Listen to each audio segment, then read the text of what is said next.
lights.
All right, so I'm gonna make a couple little adjustments here. Behind me was my information. I'll show it at the end again. And then you're gonna wanna write down this chart right here. So it says Menzies, it says phase 1, phase 2, phase 3, and this line right here is at about 14. So go ahead and write that down. Let me get you the rest of it there.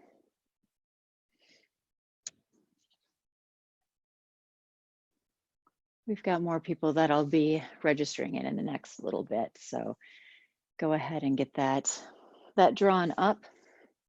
So phase 1, phase 2, phase 3, and then Menzies would be 1 through 5-ish.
All right, so we have the chat as an option. So you can always chat in if you have a question. I'll try to catch them as soon as I can.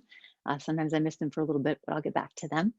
And then also, if you could type in the little chat box what your age is. I'd just like to know the age of the group that's here so that I can kind of cater it in that direction. So age-ish.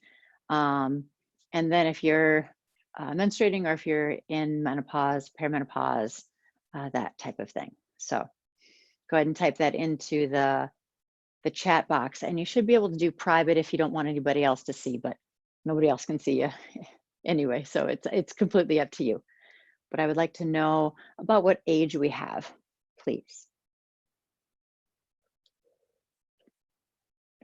This is where the visual thing makes it a little bit different when I can't see any of the attendees.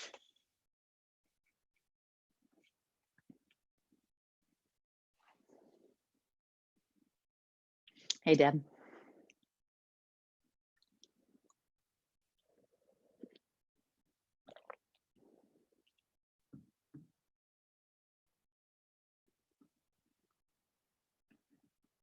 All right, so we are going to talk about hormones and the different effects of hormones in our body.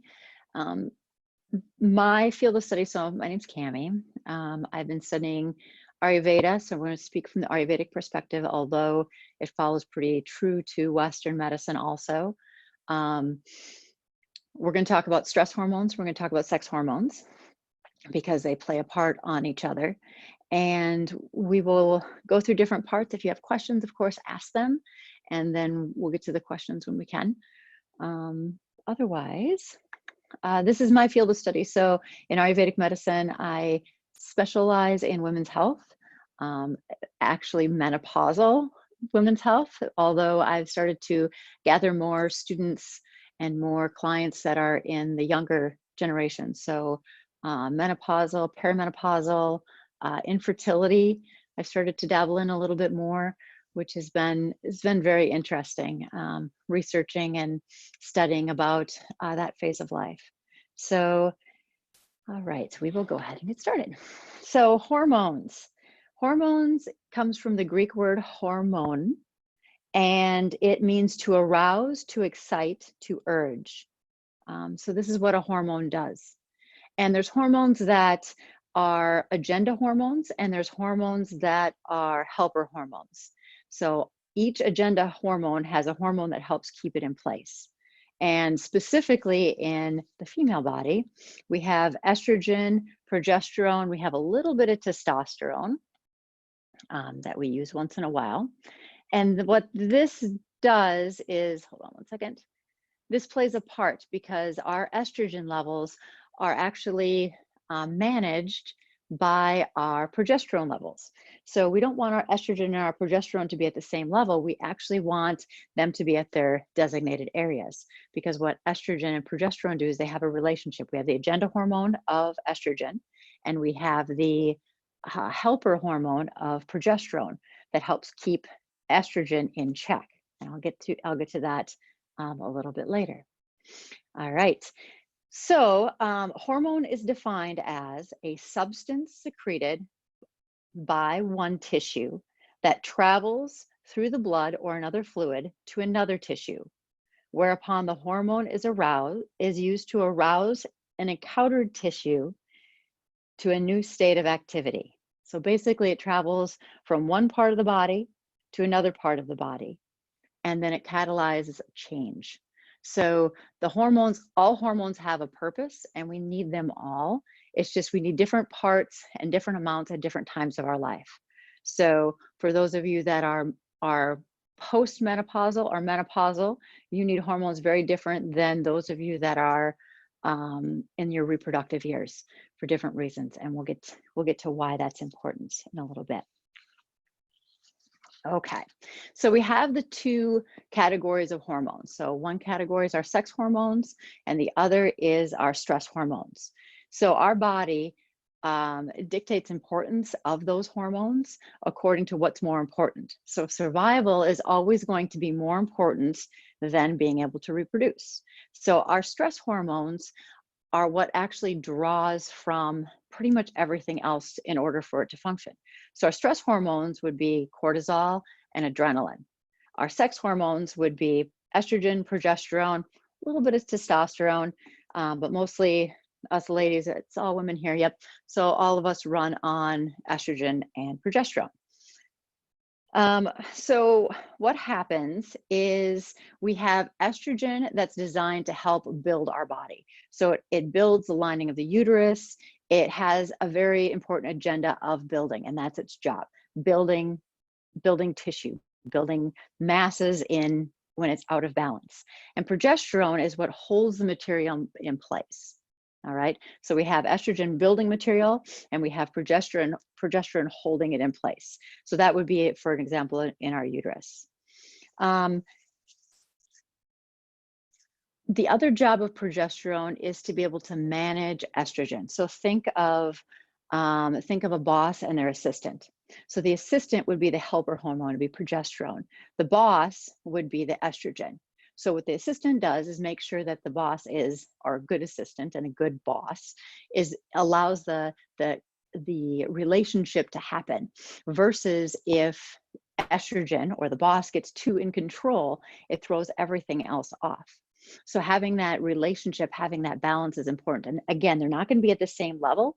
The idea is to have the right level at the right time. And we'll go over exactly what that level looks like in just a little bit. And this right here, so if you haven't written it down, go ahead and write it down so that you have it. It's just a chart with the different phases. It says phase 1, phase 2, phase 3. And then on the side, it says estrogen, progesterone, and testosterone. And we'll go through that and why it's important. And even if you're in menopause or past menopause, then this is still important because you still cycle on 28 days or 28 days-ish. We just follow the moon cycle versus following the actual shedding of the uterus cycle. We have the stress hormones. So the stress hormones, cortisol and adrenaline, are important because we need cortisol. Cortisol's important for functions in our body, not just as a stress hormone, but also to help us wake up in the morning. So at night when we go to sleep, we have hormones that take into place. So we have hormones that help us sleep. And in the morning, we have hormones that help wake us up. So in every part of our life, our sleep-wake cycle, our reproductive cycle, these hormones have a delicate balance. So in the morning, we release just a little bit of cortisol to be able to help wake us up in the morning. And hopefully it wears off if we're not in fight or flight or in a stressful state. It hopefully wears off by the time we go to bed. If it doesn't, it can affect our sleep hormones, our hormones that help us to sleep at night. All right, so our body will always prioritize the stress hormones over the sex hormones. So our body has the natural instinct to survive over reproducing.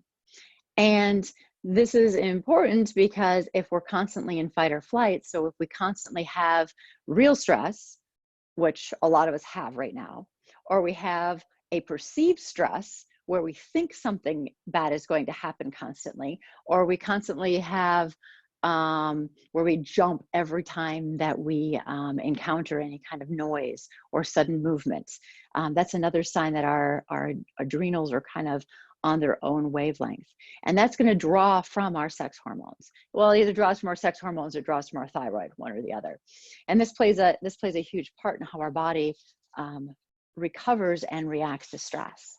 So I want to talk a little bit more about the stress hormone. So going to fight or flight. So when we go into fight or flight, it's our body releases adrenaline first, and we have a little bit of time before our body releases cortisol. So our body doesn't release cortisol right away. We have a little bit of time. So if we take that time to be able to go, okay, this is a perceived stress, I need to take a deep breath, I need to calm myself down, we can kind of shut down the whole system from spinning out of control. If cortisol is released, then we start to pull from areas of our body. So usually it's our vital energy. We call it raksha. So it's part of our prana, part of our vitality that helps us to basically stay alive. So our reproductive system would be one, our immune system, our digestive system, our reproductive system. So it takes away from that. So it draws from that energy from there. And because we don't need to have our immune system working, we don't need our digestive system, we don't need to reproduce if we're in actual danger. Okay, so this is a state when our body thinks we're in actual danger. And our body does not know the difference between actual or perceived danger. It has not built that bypass to figure that out. So what happens is we go into fight or flight, we release adrenaline, we release cortisol. It thinks we're in danger, like a threat to our life. So it shuts down the immune system, shuts down the digestive system, and shuts down the reproductive system. All right, so when it shuts these things down, it's only for a period of time until it believes that the perceived stress has went away. So if a bear was chasing us, then it would be like, okay, the bear's gone. We don't have to worry about the bear anymore. But cortisol lingers in our body because it keeps us alert to be able to say, okay, that bear could still be there. So every time we hear a noise, we are alert and ready to be able to fight, flight, freeze, whatever may happen. Okay. If our body does not shut it down, so if we don't recalibrate, then it stays in our system. Does anybody know how long cortisol stays in our system? About 24 to 48 hours. So how is this significant? Well, in our day and age, how often do we have some sort of perceived stress? Well, okay, right now there's a lot of stress. And some of it's perceived because we don't know what's going to happen. And some of it's very, very, very real. And right now it's being able to say, okay, what can I step away from and look at from a bigger picture? When I wrote this workshop, we were not even remotely close to being in something like this. So, but it still plays a part because there's the perceived stress parts where we don't know what's going to happen. So that's our mind making up different things versus the actual stress of, you know, if you're healthy right now, you're probably doing all right, you know, like that's a big step from the next option. So that's why, you know, stress can be a huge issue right now, because if your stress is super high, your immune system is either low or shut down. That would be enough of a concern right there, right? Because the number one thing we want right now is a strong immune system. Next thing is a strong digestive system. Although in Ayurveda, we would actually flip those around. If you don't have a strong digestive system, you don't have a strong immune system because they're very closely linked. So our body shuts down these tissues, shuts down these organ system. What happens next? The tissue becomes damaged. So if stress happens for a long period of time, we're not talking about a week or two or a month or even then when we start to get to the year, we start to see more, but longer stress. So if you're in your 40s, 50s, 60s, like then you've had stress, accumulated stress more of your life. You've experienced more of life, unless you've had a really rough childhood. Then that stress is going to accumulate in our body as something else. And also the experiences that we've had that have caused that stress is going to create that imbalance also. All right. So then this leads to reproductive issues. So infertility is probably a huge reflection of our stress. Immune response, so autoimmune disease, huge link to stress. And then also digestive issues. And that one's very closely linked. Like how many of us have been in a situation where we've been under stress, under tension, and our digestive system does not want to work properly. We eat something, we get gut rot, we get bloating, we get gas. So the stress is pretty much instant in that system. In the reproductive system, we don't see it for a period of time. Luckily, as women, we have this beautiful cycle that tells us a lot about our stress response. So if our stress is super high, perceived stress, real stress, more than likely it's going to affect this at some point in time, in some way, shape, or form. So for women that are more vata, more than likely you won't get your period. Pitta will be more accumulative, so large clots, heavy bleeding. Both of them would have a lot of pain, a lot of PMS symptoms, and then Kapha would be more like heavy clots, heavy bleeding also, but a little bit different. If you're menopausal or perimenopausal, then you'll experience some of the menopausal symptoms like hot flashes or really inconsistent periods, not just the kind of weaning away, but these really bizarre, extremely heavy, and then doesn't exist for a while, extremely heavy. So really irregular type, menopausal type stuff. And ladies, we shouldn't have any symptoms. There should be no PMS symptoms. There should be no menopausal symptoms. That is a Western illness. So we are creating our own new illness from our stress. And again, there is some, environmental issues and stuff like that, but that's still a stress on our body, right? Whether it's environmental or whether it's perceived or whether it's actual, like those are all stress things. And that's why we build these beautiful tools in yoga and Ayurveda to be able to help balance, manage, to work through different levels of stress. All right. So when we get to the position in our body when our fight or flight has escalated and we've had it in our system for long periods of time, so a good chunk of our life, our reproductive system, immune system, and digestive system have been affected. There is no diet, there is no exercise, there's no drugs or herbs that will help.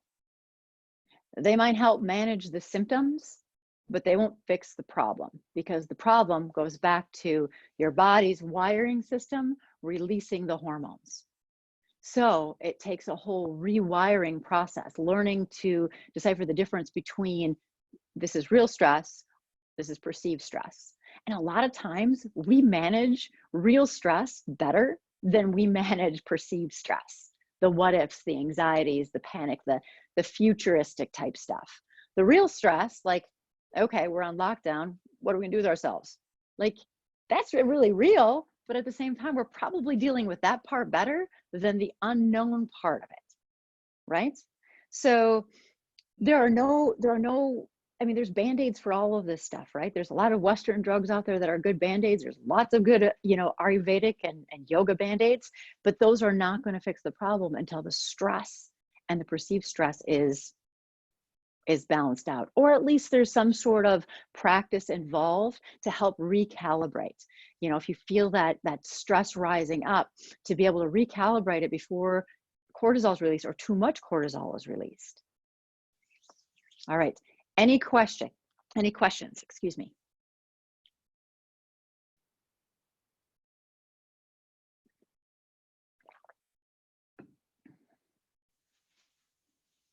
All right. So, I'm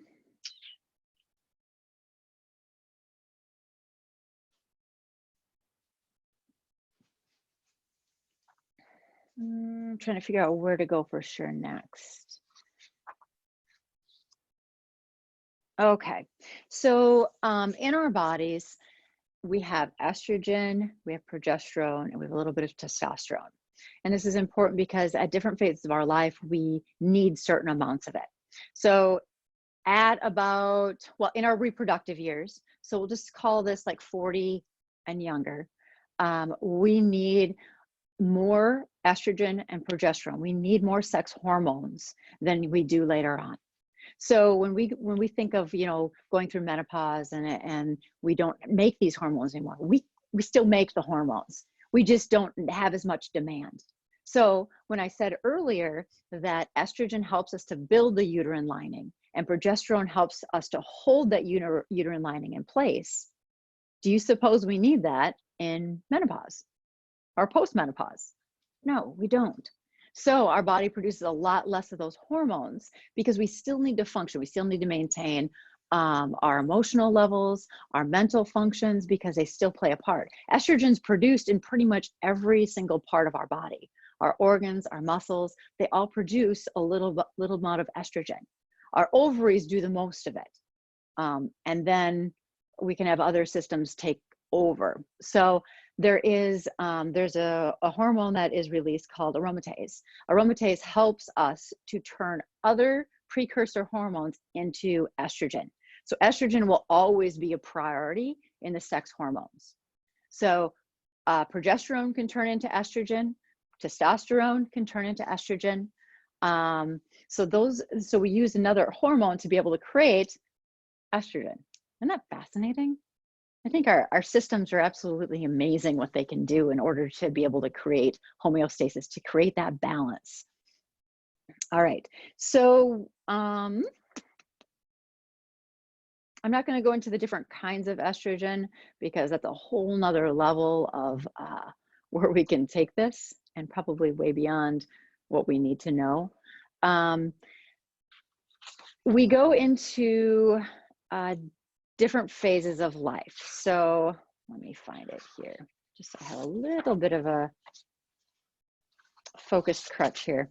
Okay, so we have one thing we call the bucket syndrome. So the bucket syndrome is our sex hormones and our stress hormones. So we are born with the exact amount that we need. So the amount of stress hormones, the amount of sex hormones that we need to be able to survive. And the idea is to be able to keep them right where they need to be. So we have the right stress hormones to be able to react when we need them to react. And we have the right sex hormones to do their job, to be able to reproduce, because that's their number one function. After the age of about 35, so in Ayurvedic medicine, we look at the age of 35 being considered perimenopausal. All right. I know that there's plenty of women having babies later on. Perfectly fine. I'm not going to say that that's a bad thing. I'm just going to say that you run higher risks of a lot of Western stuff, like, premature baby, miscarriage, all of that kind of stuff. But you also run the fact of running your system down more. All right. You might have more knowledge and wisdom to raise a child later on, but your body only has so much energy to be able to raise maybe not one child as much as like a couple children after the age of 35. Just don't have as much vitality. And then likely later on, you'll run into, unless you have a very balanced life, very, very balanced, then it's going to deplete you later in life, which is going to make menopause tougher and postmenopause more difficult, and maybe even cut off years of your life. So there is side effects to absolutely everything when we don't do things in kind of the chronological order of life. All right.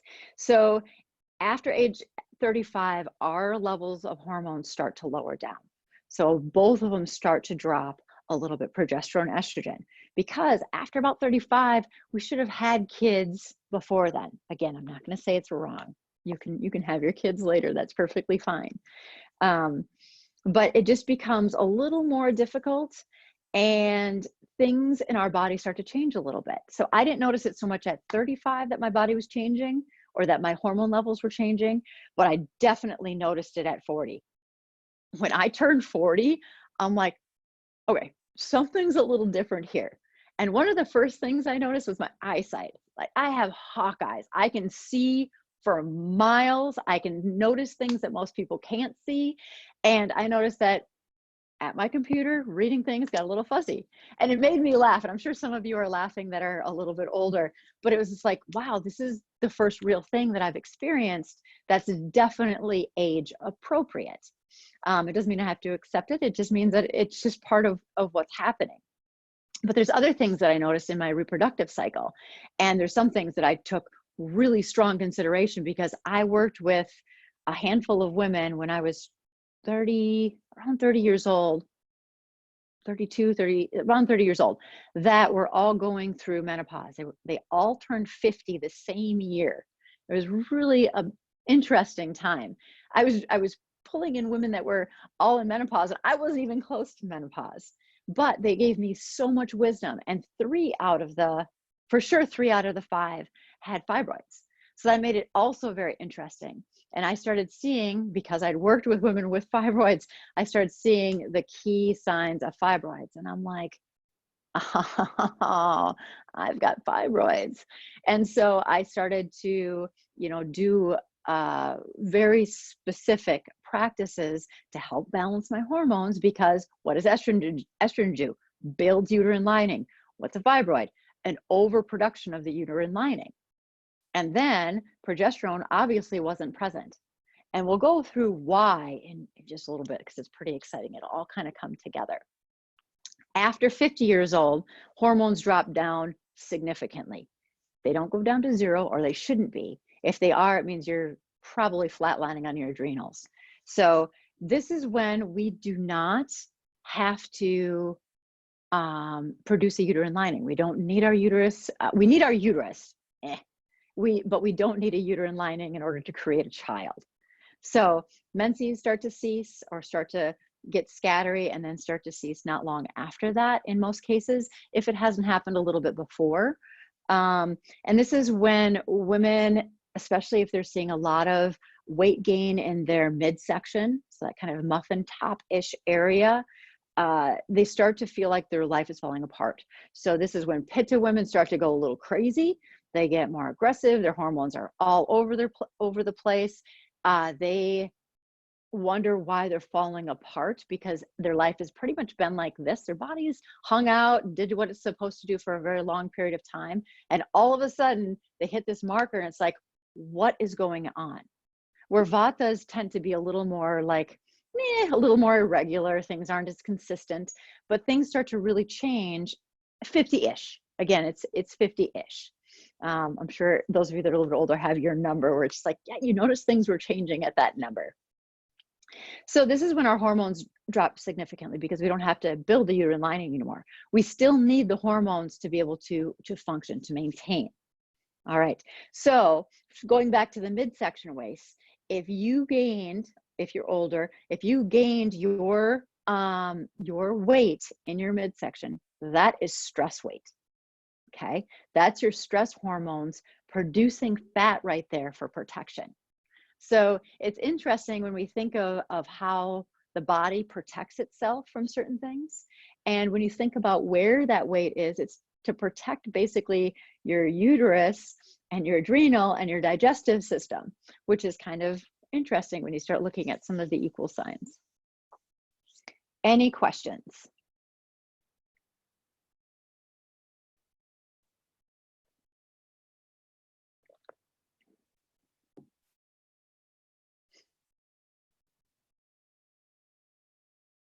All right. I'm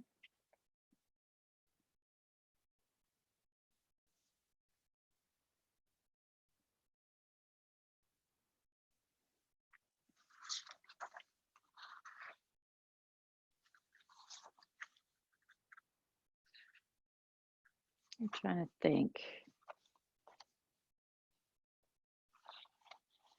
I think we'll go into this. All right. So let's take a look at the 28-day cycle. All right. So for those of you that still have your menses, it might be a little bit different than that. It might be 26, 29, but it's about 28 days.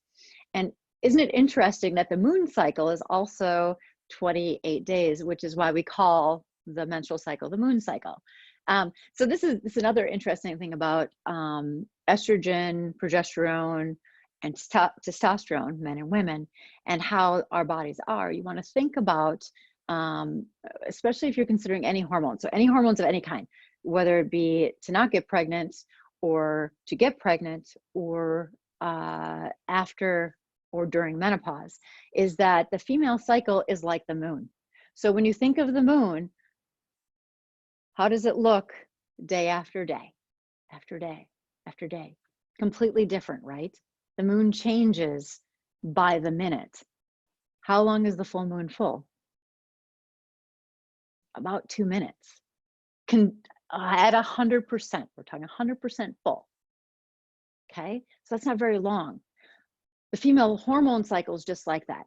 That's why introducing synthetic hormones can be very, very tricky, because the hormones can't be dialed specifically to exactly what our body needs. And our body is able to do that. There, of course, are a few cases where things just don't work quite right, and they're needed. But in most cases, it's our lifestyle that's causing the most distress on our hormone system. So if we're taking some sort of synthetic drug to be able to either create or take away certain parts of our menstrual cycle, what we're doing is we're really messing with a very, very, very delicate hormone cycle. Our hormones are extremely delicate in our body. They are released at the right time for the exact purpose that they're supposed to be released. It's when we get cortisol involved, when we get that fight or flight involved, cortisol, adrenaline, a little bit of adrenaline, mostly cortisol, that it throws things completely off. All right, can you see where stress is a huge issue here? Yeah. All right, so we have the female cycle. Oh, I was gonna go back to the men's cycle too. So men have testosterone. Testosterone is extremely stable, okay? So pretty much like the sun, so male is solar energy. Rise of the sun looks the same all the way to the other side. Every day, the sun looks pretty much the same unless the moon gets in the way or clouds. So same cycle. Their cycle's extremely consistent. Stress does play a huge part in them too, ladies. So for those of you that have partners, if they work in a workplace where they have a female boss, that's one thing. If they live in, or they have a work where they are submissive to somebody who is above them, especially if they're not a good boss above them, it makes a huge difference. They need time when they come home to decompress and recalibrate their hormones. And their hormones are pretty easy to recalibrate. Feeling supported works pretty good. Sex works pretty good. That recalibrates things pretty quickly for men. It's an instant raise in testosterone. And their cycles, their cycle, they do have a cycle. Their cycle is relatively sensitive, but testosterone is much more stable than progesterone. Progesterone is extremely vital, but much more like light in nature. Estrogen is a little more powerful, but progesterone is much more delicate, and we need to really take care of it. And there's certain things that we can do to help nurture that. So in our cycle, so for those of you that are past menopause, so you're postmenopausal, then you're not going to look at this cycle quite the same. What you'll think of is, you'll think of this as the full moon, new moon, full moon, and then on. So give or take, you'll do the full moon and the new moon as part of your cycle. Okay. If you're going through your cycle, you'll follow your cycle, but we do want to try to get with the moon if we can. And when you balance your life out, eventually it starts to recalibrate. It's pretty cool to watch. Like I've watched my cycle like shift. In fact, I missed one cycle. Was it a year ago? No, it was this past September. Never missed a cycle in my life. Never. And it was the craziest thing, because I'm like, this is weird, and I can't be pregnant. Like, gotta have a significant other to be able to do that way. I have something. And so I'm like, this isn't possible. So then of course I'm freaked out, you know, because it's like, I shouldn't be going through menopause. It's way too early, because I was 41 at the time. And what I figured out is my body was recalibrating, because I had changed a whole bunch of stuff in my life. As far as getting on a regular schedule, I'd settled completely into my home. I was building a really strong practice, really good seasonal eating habits according to Ayurveda. And my body was completely recalibrating to nature, which was fascinating to me, because it's like, you read all this stuff as a practitioner. It's like, oh yeah, that sounds great, you know? And then when it starts to happen, you're like, whoa, this is really cool. So that's just a little story about me. I have had some issues with my reproductive system. I've been pregnant a couple times. I've had miscarriages, and so and I've been on birth control. So for those of you that are younger and on birth control, like I've been there, was on there for a long time. It is a tricky business, and it's getting trickier and trickier the more information we find out from both Eastern and Western medicine. So if you want to talk about that more, we can talk about that more. But so we have a kind of a split group. I want to keep things going on hormones. So we have our menses. We have phase 1, which is right after our menstrual cycle. Phase 2 would be ovulation. And then phase 3 would be post. So I've got my handy dandy markers, and I want you guys to write this down also. So we'll start with testosterone levels. So I got the green. So testosterone levels pretty much stay at an even keel. And then at about ovulation, they bump up a little bit and then kind of go even again. All right. So we can turn testosterone into estrogen. We can't turn it into progesterone. Progesterone's on its own doing that. So it's like an assistant. They got to kind of get their stuff done, because they're on their own. Estrogen gets the support from everybody else in order to stay balanced, or to stay producing. We'll say that because, again, producing a uterine lining is more important than anything else other than fight or flight. Okay, then we have the progesterone levels. Let's go with the estrogen levels next. Estrogen levels next. It's this one. Okay, so estrogen levels go like this. So they start pretty low, and they kind of go up a little bit, and then they spike, and they come back down. Oop, lose my pen. Down, and then they go up again. Oops, not quite that high. Let me do that. And then go like this. So they have two little bubbles, but the major bubble is obviously when we want to be able to conceive a child. That's when the uterine lining would be the thickest and ready to implant the egg. Okay. Next would be the progesterone levels. So progesterone is pretty low, and then it rises up a little bit because it's going to help estrogen hold that uterine lining in place, but we don't want to discard the uterine lining. We want to keep it in place. So you don't want the levels to get too high. And then goes, this sideways looking is a little more challenging to be able to rate these charts. So it goes up. My goodness, Cami. Okay, it goes up and then goes down. All right. So what this means is that different parts of our cycle, we need different kinds of self-care, community care, care from our partners or a really close friend. This is where things get really interesting. This is where I really love the fact that hormones and the fact that I'm a woman, just because like we think of, oh, our cycle is just this big dreaded thing, this and that. And that's our society putting that pressure on us.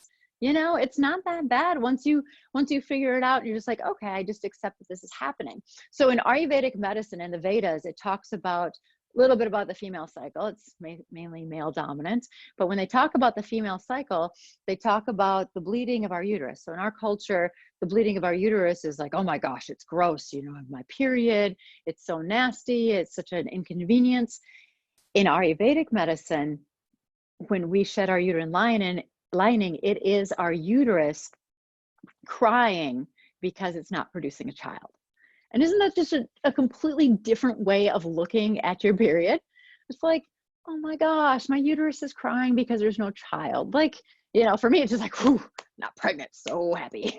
But, you know, it's like, it's kind of neat to look at it from a different perspective because there's so much negative around your menstrual cycle that when you look at it from the Vedas, which is much more beautiful than Western medicine, it talks about how your uterus is crying because it's not producing a child. And in other cultures, there was, you know, there was practices called the red tent where women went together and menstruated together, which I think is absolutely fascinating. So I've looked at that too. And my niece, when she gets her period, that I'm actually going to throw her a little party. Hopefully it doesn't happen this year because who knows when I'll get to see them again.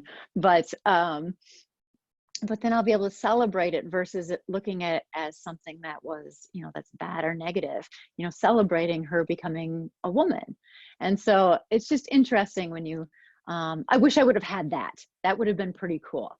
Instead, it was just like, okay, there's the stuff, you know, but that's okay too. That's all my mom knew. All right. So going back into the cycle here, we have different needs during different times. So for those of you that are past menstrual part of your life, then we would have in different places are going to say a little bit different. So Ayurveda does new moon at about day 14, and full moon would be completely the opposite. No, completely the opposite of what I just said. Sorry about that. Sorry, didn't mean to confuse you. Okay, full moon at day 14, new moon during your menses. So full moon, full of the uterus, fullness, ready to be impregnated. Okay, thank you. Sorry about that. So full moon, new moon. So you would follow that cycle if you are no longer menstruating. Otherwise, ladies, for those of you that have a regular menstrual cycle, you kind of got to worry, you can't worry about the moon. You just go by what your actual cycle is. So during different times, we need different needs from different people in our life. So during our period, this is a time where we know if we're balanced or out of balance. So one of them, of course, is the obvious, the symptoms of menstruating, where we have a lot of cramping, we have a lot of heaviness, we have a lot of lethargy. A little bit is okay, and because you are losing blood, but at the same time, it shouldn't be to the intensity that it is for a lot of women. And this is unfortunate because what's happened is during this part, they're not getting what they need to help keep their estrogen in balance. So remember, our estrogen is what keeps progesterone is what keeps our estrogen in balance. So we want to make sure that they're at the right times. You can see that they don't peak at the same time. We still have some progesterone while we have estrogen in place, but it peaks in order to be able to also break the uterine lining to be able to have our periods. So during this time in our cycle, if we feel really, really needy, so during our menses, if we feel super needy, especially with our partner, instead of more introverted, so if you feel more introverted and feel more for self-reflection and basically go into your own tent, that's exactly how you should feel during your menses. So during this about 5 days, every woman's a little bit different, but we'll just call it 5 days for structural purposes today. So about 5 days of your menstrual cycle, you should feel that inwardness, so that self-study, self-reflection, self-care, although some of the self-care practices we don't do while we're menstruating. But this is what we want to do during this time. After that, we go into the next phase of our cycle. So our next phase of our cycle is when estrogen's low, but it's starting to rise. We also have a little bit more, we'll have a little bit of testosterone here. We'll also be more driven. So we'll be looking at creating a little bit more work. Like this is when we're going to be more work focused. I can always tell right after my period because I'm just like, whew, like tunnel vision on work. I can feel my testosterone's a little higher than normal. I can feel that I want to really access my work side, my left part of my brain. And unfortunately, or fortunately, however you want to look at it, I own a business, which if you look at back to more primitive times, our hormones were balanced because we did exactly what we were designed to do. I'm not going to tiptoe on this. I'm just going to tell you flat out. So way back in the day, women stayed home, and I mean way back. So when we had our villages and stuff like that, women stayed home. We gathered our children, we educated, we did everything together. We washed clothes, we cooked, we did things as a community. And that was the women's job, is creating community. That's why as women, as much as some of you will say, oh, I'm a loner, I just like to be by myself. That's your testosterone levels, probably a little bit too high. Otherwise, you could be very, very pitta, which we tend to be a little bit more independent and more left brain anyway. But it means that we play a more delicate role with our hormones, a more intentful role with our hormones if we're more pitta. But so back in the day, women helped to gather people together. All right, bring people together, bring the community together. And we'd gather things. So we'd go and get grains and seeds and berries, and we would do it as a community. As you know, there'd be women that would go out and do that. And so we would have a very different role than men. They have a very linear focus. Their job was to go kill an animal and bring it home. If they didn't bring home an animal, then we still had food to be able to survive because we had gathered the seeds and nuts and berries and stuff like that through the day. Okay, so that idea of bringing things together, we think of our society now. We all live in our individual homes. When our elderly get older, they go to nursing homes, hidden away from society. And I'm being very blunt and rude, very blunt about this. So there are families that have very good practices and that, have more of a community setting, but we don't right now. And we're going to see the repercussions of that in the next few months, especially as women and especially as menstruating women, because it's going to play a really intense role on our menstrual cycles unless we've been building the sense of community during certain parts of our cycle. So during the next 5 days, so phase 1, this is when our male and female sides are both expressed.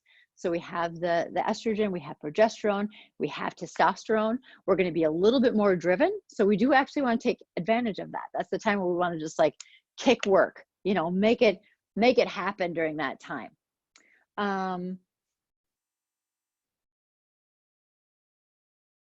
This is when we're going to want a little bit more, little more admiration for what we're doing, a little more response for what we're doing, a little bit more validation for what we're doing. Then we go into the next 5 days. And this is when we need this is when our partner becomes a huge part of it.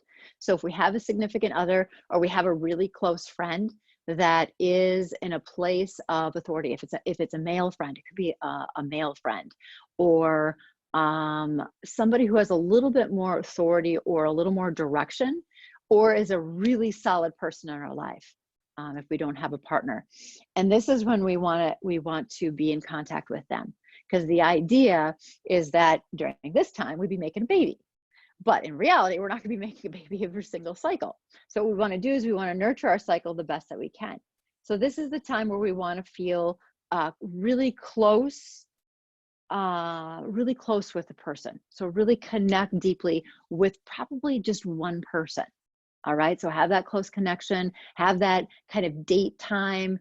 If it's a really close girlfriend or a really close friend, it's somebody that we go out and we have dinner and we have, you know, drink if you drink, you know, just like a really nice solid evening, like a date night, and really be able to interact and be able to have that share, that give and take that you would in a relationship if you don't have one.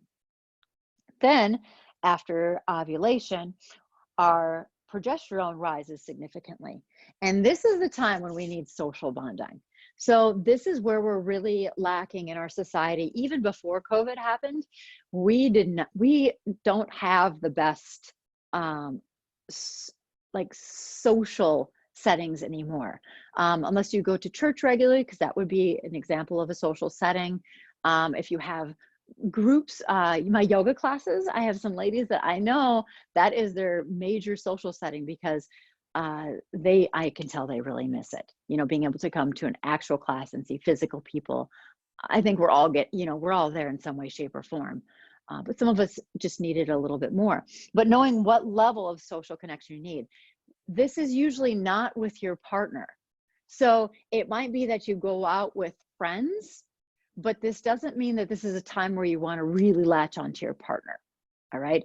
What happens here is if we become needy during our menstrual cycle. So then you can tell when you're not getting that social connection, when you're not reaching out and hanging out with your girlfriends, when you're not reaching out and hanging out with more neutral friends or with social friends or church or whatever your thing is, but having that social interaction with people other than your partner, although your partner can be a part of that. Does that make sense? Okay. All right. So that's when we need our social bonding. And if we do our social bonding right, our progesterone levels will be where they're at, our estrogen will be in check, and then we go through our cycle again. So usually you can tell when the cycle doesn't go too well, because either the estrogen levels are probably skyrocketed or completely depleted because of cortisol, or progesterone isn't present because it's much more delicate and it's not keeping estrogen in check. So what happens here is a lot of time estrogen rises and then it falls again. And what happens is that's when we have a lot of PMS symptoms. That's when we have a lot of estrogen dominant. So some of us that are a little bit older have heard that phrase before. If you're a little bit younger, maybe not. But estrogen dominance is kind of a key Western phrase.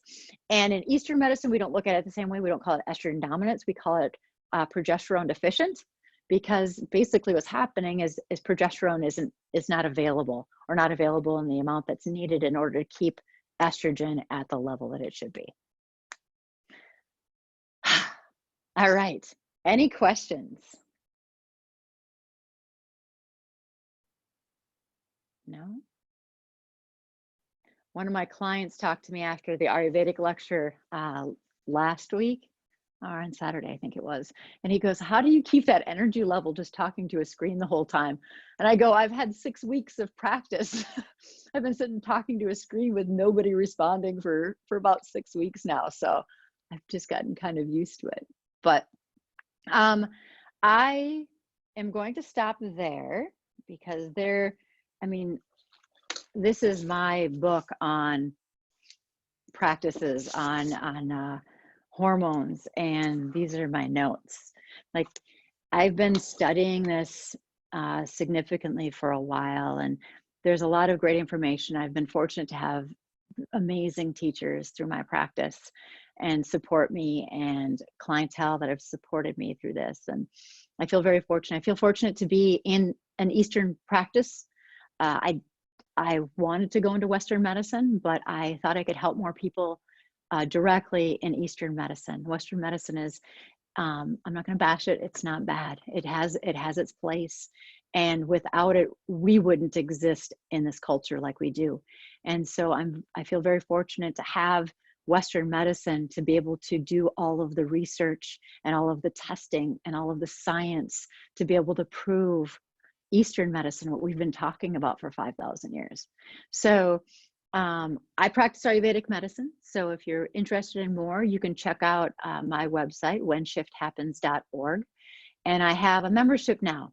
And I just posted the Ayurveda Basics. It should be up. So when you sign up for the membership, you can watch the Ayurveda Basics. It's about an hour talk on what Ayurveda is. I'm going to be continuing to post different workshops. If this one sounded good, I'm probably going to post this one also. So become a member. There's also a free avocado pudding recipe on there, so enjoy that. And then, yeah, there's a bunch of stuff coming up. I'm in the middle of developing. So for those of you that have been following me, I've been teaching a series of lectures on COVID and what it is.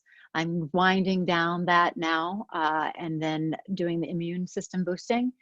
There's some interesting research that just came out of Europe and has been found in this country now, that COVID's been around for a lot longer than we thought. And what that means is it was in our digestive system first, which is significant because that means it wasn't as contagious before. So this is a mutation. And that makes it interesting for us scientists, because they're like, oh my gosh, this is a fascinating virus because it's evolving already.